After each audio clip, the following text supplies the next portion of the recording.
Cette grande première en Calédonie, un bus 100% électrique a été inauguré ce matin à Nouméa. Initiative portée et financée par les sociétés privées Arc-en-Ciel et Transport du Sud. Le véhicule, qui dispose d'une autonomie de 330 km, permettra de réaliser les transports internes entre l'usine de Prony et la mine de Goro. On écoute Franck Monod, le directeur adjoint du groupe Arc-en-Ciel. Il répond à Lizzie Carboni et Christian Favnec.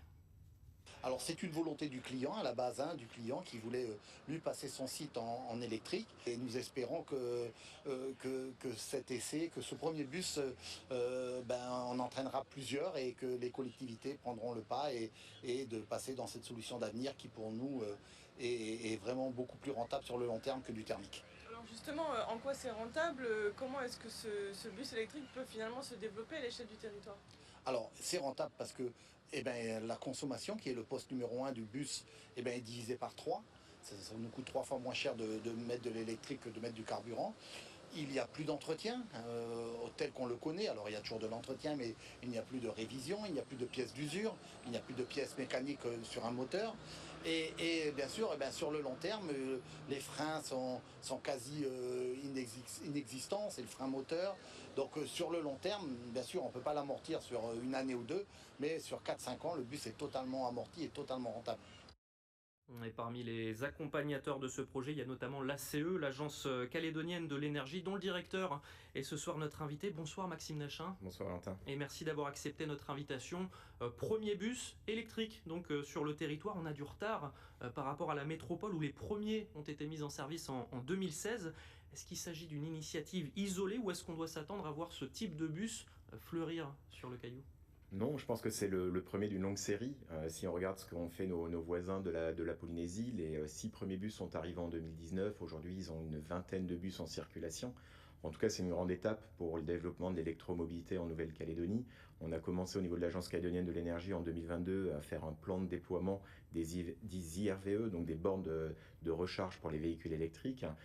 On a ensuite financé et accompagné le développement de ces bornes sur l'ensemble du territoire, accompagné le financement des véhicules légers, des véhicules électriques pour les entreprises, les collectivités et le particulier. C'est une nouvelle étape et c'est très encourageant pour le développement de l'électromobilité en Calédonie. La prochaine étape, c'est quoi? C'est que ça s'applique au transport public? Oui, l'idée de l'événement qu'on a fait aujourd'hui, c'était aussi de sensibiliser les collectivités, les mairies pour le transport scolaire, mais également les provinces pour ce qui est du transport public en général, pour que le transport public et le transport scolaire aillent aussi dans cette dynamique. Le bus électrique, ça fonctionne, on le voit, c'est une entreprise privée qui le porte, c'est que c'est rentable. Donc aujourd'hui, c'est aux acteurs publics de mener la danse sur ce sujet. On peut peut-être également revenir sur la transition énergétique de manière plus générale, parce que c'est votre mission de l'accompagner.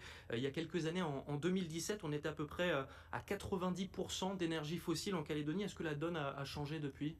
Oui, depuis la mise en place du schéma de transition énergétique de la Nouvelle-Calédonie en 2016, qui a été révisé en 2023, on a une forte progression de la pénétration des énergies renouvelables au sein du mix énergétique calédonien. On est aujourd'hui à peu près sur la distribution publique, c'est-à-dire tout le système électrique, hormis les métallurgies, on est à peu près à 65% de pénétration des énergies renouvelables. Ça a été particulièrement dumpé par la progression du photovoltaïque, mais on a également d'autres facteurs qui ont permis d'augmenter cette production d'énergie renouvelable avec des fortes pluviométries qui nous ont permis d'avoir une production hydroélectrique plus importante ces 2 dernières années. Vous parliez du photovoltaïque, ça représente quelle part aujourd'hui dans notre production électrique ? Aujourd'hui, c'est 40% des énergies renouvelables et donc ça représente à peu près 25% de la production de la distribution publique. Et qu'en est-il du stockage de cette énergie, parce qu'on sait qu'il est encore balbutiant finalement pour le moment? Oui, alors c'est la prochaine étape parce qu'on arrive presque à un optimum. Aujourd'hui, on arrive à produire et à consommer des énergies renouvelables, notamment en journée. La difficulté des énergies renouvelables, c'est que pour la plupart, ce sont des énergies intermittentes. Et donc maintenant, la question, c'est le stockage. Mais le stockage, il est également intimement lié à la stratégie minière, puisque les actifs de stockage qu'on va devoir déployer sur le territoire, que ce soit de l'électro ou que ce soit des stations de transfert d'énergie par pompage, sont des gros actifs de stockage et qu'il va falloir aussi voir quelle est la trajectoire en termes de production électrique sur le secteur métallurgique. Avec une grosse incertitude pour le moment? Complètement. Maxime Nachin, les progrès qui ont été faits ces dernières années en termes de verdissement, est-ce qu'ils vont se poursuivre? On sait que budgétairement, c'est vraiment très compliqué pour tout le monde depuis les émeutes. Alors, je pense que depuis plusieurs années, la transition énergétique n'est plus une option.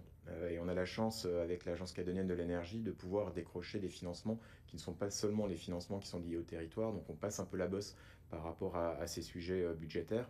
On a renouvelé notre partenariat avec notre partenaire historique, l'ADEME, avec un partenariat d'1,2 milliard sur 4 ans.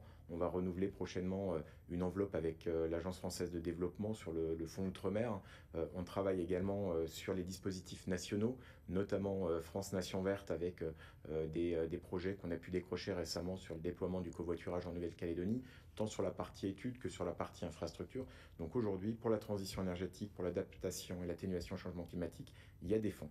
Ça se poursuivra quoi qu'il arrive. Hein. Oui. Il y a les investissements publics, ceux des particuliers, mais pour verdir l'énergie, il faut également un effort des entreprises. Quelles sont les actions aujourd'hui pour les orienter vers une consommation plus raisonnable d'électricité ? Alors effectivement, quand on parle de transition énergétique, assez rapidement, on plonge dans la production du système électrique, dans les énergies renouvelables, mais les deux premiers piliers, c'est la sobriété et l'efficacité énergétique. C'est vraiment la démarche Négawatt qu'on essaie d'impulser en Nouvelle-Calédonie au travers du schéma de transition énergétique. Donc aujourd'hui, les objectifs, c'est de consommer moins et de consommer mieux. Pour prendre un exemple, on accompagne beaucoup les communes de la Nouvelle-Calédonie sur des programmes de renouvellement d'éclairage public. On peut avoir des actions de sobriété, c'est-à-dire diminuer l'éclairage sur certains sites, sur certaines périodes de la nuit. Et puis ensuite, on a des actions d'efficacité énergétique où on va passer des lampes sodium qui sont très consommatrices à des lampes LED qui le sont beaucoup moins. Donc l'idée, c'est de garder le même confort pour l'usager, mais de faire des économies d'énergie derrière. Et ce sera le mot de la fin. Merci beaucoup Maxime Nachin d'avoir été notre invité ce soir. Je rappelle que vous êtes le directeur de l'Agence calédonienne de l'énergie. Merci. En bref, les